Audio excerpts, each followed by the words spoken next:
أهم سبب بنجاح أو فشل أي عمل فني هو المخرج، وأنا برأيي السبب الرئيسي لنجاح مسلسل مولانا هو المخرج سامي البرقاوي، كاتب ومخرج العمل بنفس الوقت، وهذا الشيء خلاه يسيطر على كل التفاصيل: الإيقاع، الإضاءة، الرموز، الإسقاطات، العمق النفسي للشخصيات.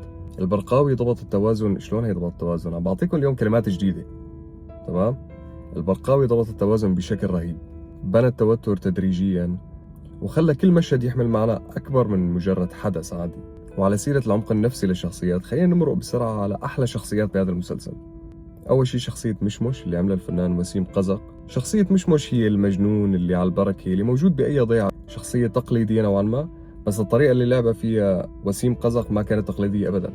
ما بتحس في لحظة هو مو ماسكها بالشخصية. يعني إذا بتطلع بتلاقي مشهد فيه 20 شخص وشخصية مشمش واقف بعيد كتير، بتلاقيه هو عم يعمل شيء. وهذا الممثل الشاطر على فكرة، اللي هو إنه خلص إنه أنا مو بالفريم، أنا بعيد، أنا بكون عم بعمل شيء لأنه أنا فايت بالشخصية، وأنا حاسس إنه هي الشخصية لها تأثير كبير بالقصة، راح تكون هي عصب أساسي بالصراع، وفي احتمال إنه يكون مشمش أصلا مو مجنون. الشخصية الثانية من الشخصيات المفضلة عندي هي شخصية العقيد كفاح يلي عم يلعبها الفنان فارس الحلو. يا الله، ما في حركة ما لها داعي، ما في خطوة، ما في ضحكة، ما في كلمة إلا مو عرفان يعملها بطريقة موزونة وبطريقة صح وبطريقة مضبوطة.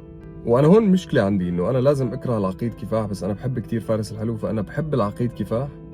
وبنيجي آخر شيء للشخصية الأساسية بالمسلسل يلي هي حاملة العمل على كتافها، شخصية جابر اللي عم يلعبها تيم حسن.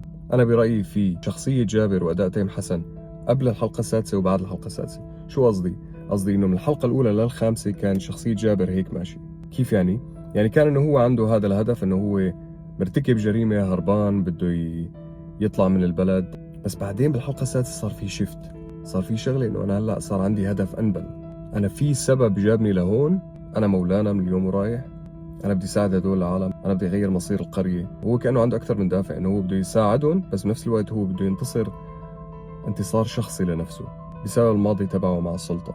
وفعلا التطور تبع الشخصية بين كتير بأداء تيم حسن. كل قراراته لتيم حسن كانت بالمسلسل ذكية.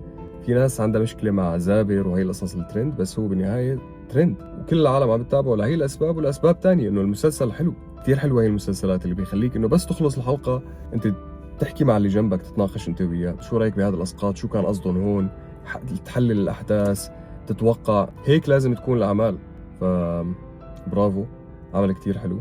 اكتبوا لي رايكم بالتعليقات، شو رايكم بمسلسل مولانا. وبس، هي يلا سلام.